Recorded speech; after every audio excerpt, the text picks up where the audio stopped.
ಸಮಾಜದಲ್ಲಿ ಕಾರ್ಯನಿರ್ವಹಿಸುತ್ತಾ माता की भारत माता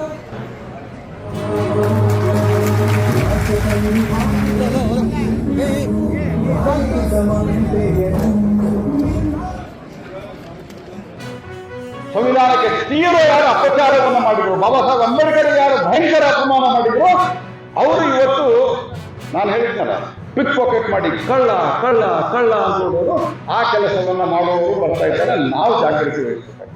ಎಷ್ಟು ಸರ್ತಿ ಇವತ್ತು ಸಂವಿಧಾನ ಬದಲಾವಣೆ ಮಾಡಿದ್ದಾರೆ. ಯಾವ ರೀತಿ ಬಾಬಾ ಸಾಹೇಬ್ ಅಂಬೇಡ್ಕರ್ಗೆ ಅಪಮಾನ ಮಾಡಿದ್ರು. ಡಾಕ್ಟರ್ ಬಾಬಾ ಸಾಹೇಬ್ ಅಂಬೇಡ್ಕರ್ ಇದ್ದಾಗ 26 ಅಲಿಪುರ ಡೆವಲಪ್ಮೆಂಟ್ ಮಾಡಲಿಲ್ಲ. ಡಾಕ್ಟರ್ ಬಾಬಾ ಸಾಹೇಬರು ಹುಟ್ಟಿದ್ದು, ಬಾಬಾ ಸಾಹೇಬ್ ಅಂಬೇಡ್ಕರ್ ಬೌದ್ಧ ಧರ್ಮವನ್ನು ಸ್ವೀಕಾರ ಮಾಡಿದ್ದು, ಬಾಬಾ ಸಾಹೇಬರು ಎಲ್ಲಿ ಅವರದ್ದು ಅಂತಿಮ ಸಂಸ್ಕಾರ ಆಯಿತು, ಬಾಬಾ ಸಾಹೇಬರು ಎಲ್ಲಿ ಸ್ಟಡಿ ಮಾಡಿದ್ರು, ಅಧ್ಯಯನ ಮಾಡಿದ್ರು, ಯಾವುದೂ ಮಾಡಲಿಲ್ಲ. ಬಾಬಾ ಸಾಹೇಬ್ ಅಂಬೇಡ್ಕರ್ ಅವರ ಪಾರ್ಥಿವ ಶರೀರವನ್ನು ಸಾಗಿಸಲಿಕ್ಕೆ ಭಾರತದ ಸರ್ಕಾರ ವಿಮಾನ ಮತ್ತು ದುಡ್ಡು ಕೊಡಲಿಲ್ಲ ಅನ್ನುವಂಥದ್ದು ಇದು ಐತಿಹಾಸಿಕವಾದಂತಹ ಒಂದು ಕರಾಳ ಸತ್ಯ ಅನ್ನೋದನ್ನು ನಾವು ಮರಿಬಾರದು. ಸಂವಿಧಾನದಲ್ಲಿ ಏನಾಗಿದೆ, ಬಾಬಾ ಸಾಹೇಬ್ ಅಂಬೇಡ್ಕರ್ ಅವ್ರಿಗೆ ಯಾವ ರೀತಿ ನಡೆಸಿಕೊಂಡ್ರು ಮತ್ತು ದೇಶದಲ್ಲಿ ಏನು ವಾತಾವರಣ, ಇದನ್ನು ನಾವು ಇವತ್ತು ಸಮಗ್ರವಾಗಿ ತಿಳ್ಕೋಬೇಕಾಗಿದೆ. ಭಾರತ ಒಂದು ಬೆಳೆಯುತ್ತಿರುವ ಆರ್ಥಿಕತೆ, 4th ಲಾರ್ಜೆಸ್ಟ್ ಎಕಾನಮಿ, ಬರುವಂತಹ ದಿವಸದಲ್ಲಿ 3rd ಲಾರ್ಜೆಸ್ಟ್ ಎಕಾನಮಿ ಆಗಿ ಜಗತ್ತಿಗೆ ಪೈಪೋಟಿ ಕೊಡುವಂತಹ ಒಂದು ಸಂದರ್ಭದೊಳಗೆ ಒಂದು ಕಡೆ ದೇಶದ ಸೆಕ್ಯುರಿಟಿ, ಇನ್ನೊಂದು ಕಡೆ ಸಾಮಾಜಿಕವಾಗಿ ಸಾಮರಸ್ಯವನ್ನು ನಿರ್ಮಾಣ ಮಾಡಿ ಇತಿಹಾಸವನ್ನು ಅರ್ಥ ಮಾಡಿಕೊಂಡು ನಿಜವಾಗಿ ದೇಶದಲ್ಲಿ ಯಾರು ಪರಿವರ್ತನೆ ತರಲಿಕ್ಕೆ ಪ್ರಯತ್ನ ಮಾಡಿದ್ದಾರೆ, ಬಾಬಾ ಸಾಹೇಬ್ ಅಂಬೇಡ್ಕರ್ಗೆ ಗೌರವವನ್ನು ಕೊಟ್ಟಿದ್ದಾರೆ, ಸಂವಿಧಾನಕ್ಕೆ ನಿಜವಾದ ಗೌರವವನ್ನು ಕೊಟ್ಟಿದ್ದಾರೆ, ಇದನ್ನು ಅರ್ಥ ಮಾಡ್ಕೊಳ್ಬೇಕು ಅನ್ನುವಂಥ ಕಾರಣದಿಂದ ಈ ಅರ್ಥಪೂರ್ಣ ಕಾರ್ಯಕ್ರಮವನ್ನು ಅನೇಕ ಸಂಘಟನೆಗಳು ನಡೆಸ್ತಾ ಇದ್ದಾವೆ.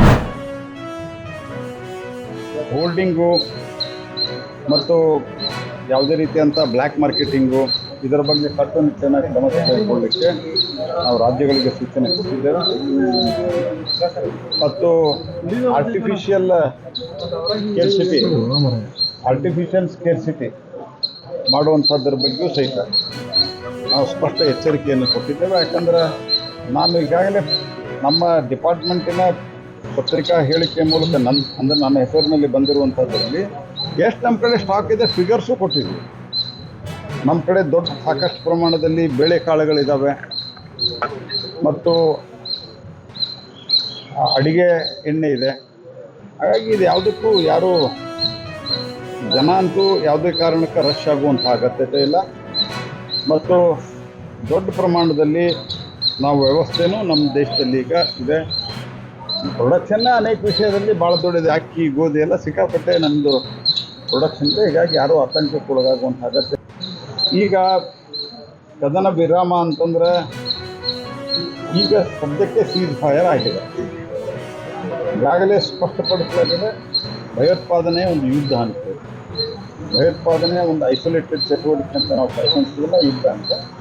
ಹಾಗಾಗಿ ಇದರ ಬಗ್ಗೆ ಏನಿದೆ, ಯಾವ ಸಂದರ್ಭದಲ್ಲಿ ಈಗ ಪ್ರತಿ ಹಂತದಲ್ಲಿ ಸಹಿತ ಆಲ್ ಪಾರ್ಟಿ ಮೀಟಿಂಗನ್ನು ಕರೆದಿದ್ದಾರೆ ಮತ್ತು ಅದಕ್ಕೆ ಸಂಬಂಧಿಸಿದಂತೆ ಯಾವಾಗ ವಿರೋಧ ಪಕ್ಷಗಳಿಗೆ ಶೇರ್ ಮಾಡಬೇಕು ನಾವು ಮಾಡ್ತಾ ಇದ್ದೀವಿ.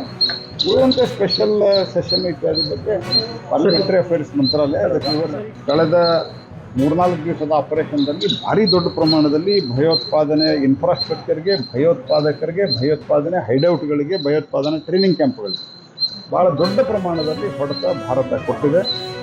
ಅವರೇನಾದರೂ ಹೇಳ್ಕೊರಿ, ನಾವು ಇವತ್ತು ವಿಶ್ವಸಂಸ್ಥೆಯ ನಿಯಮವನ್ನು ಉಲ್ಲೇಖಿಸಿ ಭಾರತ ಒಂದು ತೀರ್ಮಾನ ತೆಗೆದುಕೊಂಡಿದೆ. ಯಾವುದೇ ರೀತಿಯಾದಂಥ ಭಯೋತ್ಪಾದನೆಯನ್ನು ಯುದ್ಧ